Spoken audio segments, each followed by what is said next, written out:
On February 28, 2026, the primary artery of the global economy stopped flowing. As geopolitical tensions escalated into direct conflict, maritime traffic through the Strait of Hormuz ceased, leaving thousands of vessels idle in open water. Overnight, the global market lost access to 20 million barrels of oil per day and 112 billion cubic meters of liquefied natural gas annually. This topographic map illustrates the physical vulnerability of this passage. While the strait is 54 kilometers wide, once you strip away the water, the navigable inbound and outbound shipping lanes are each only 2 miles across. These narrow lanes previously handled 25% of all seaborne oil trade and 20% of the global LNG supply. Today, those flow volumes sit at zero. Erasing a fifth of the world's energy supply triggers a multi-sectoral global cascade failure, pushing the structural capacity of modern supply chains to their breaking point. In the initial weeks of the crisis, many market observers assumed the global energy system had sufficient redundancy to route supply around the conflict zone.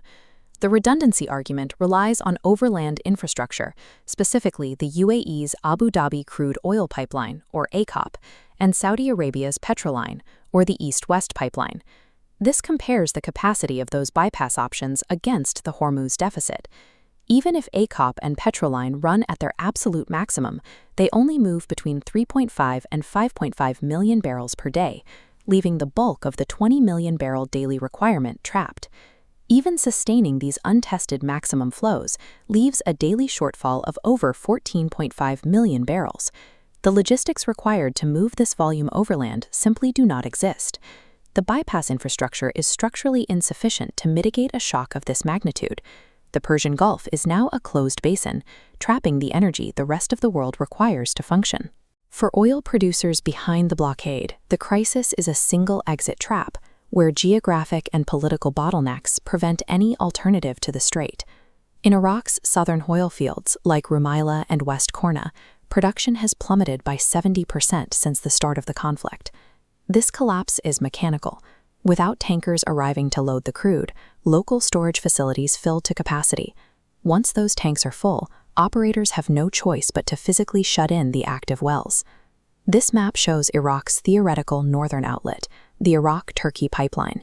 A 2023 political dispute disabled this corridor, preventing Mediterranean access.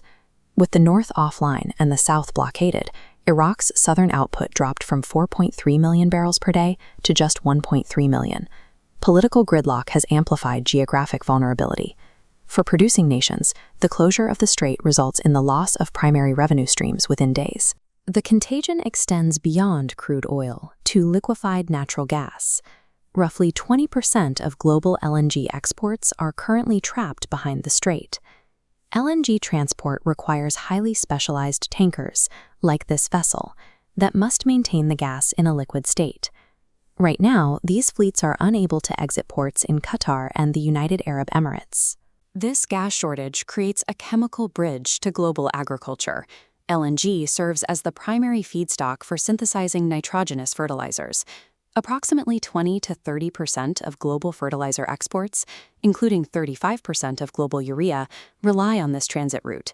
This map tracks the shock radiating from Hormuz, creating an immediate agricultural deficit globally. As LNG transit volumes flatlined, global urea prices spiked from $465.50 to $585 per metric ton in under 2 weeks. In Asia, Indian manufacturers are already cutting urea output due to rising feedstock costs, just weeks before the critical June monsoon planting season begins. On the United States Gulf Coast, urea prices jumped 32% in a single week. This cost explosion alters the economic calculus for American agriculture. Because corn is fertilizer-intensive, rising urea costs force a pivot away from corn toward soybeans. The Hormuz closure has mutated. A localized energy crisis now dictates crop choices and food prices from the American Midwest to the fields of India. To calculate the final downstream damage of this cascade, we must look to the macroeconomic modeling used by the Federal Reserve. The severity of the global economic contraction depends entirely on the duration of the closure. This Dallas Fed matrix plots the GDP damage. In a single quarter closure, WTI crude hits $98, dropping global GDP by 2.9%. A three-quarter closure scales WTI to $132, dropping GDP by 1.3%. This data confirms the global economy has no remaining shock absorbers. It cannot sustain a prolonged closure without entering a multi-quarter contraction. There is a final assumption to address, that a U.S.-led naval coalition can restore the baseline through traditional force. U.S. and allied naval forces, including carrier strike groups like the one shown here, have attempted to secure the waterway through traditional power projection.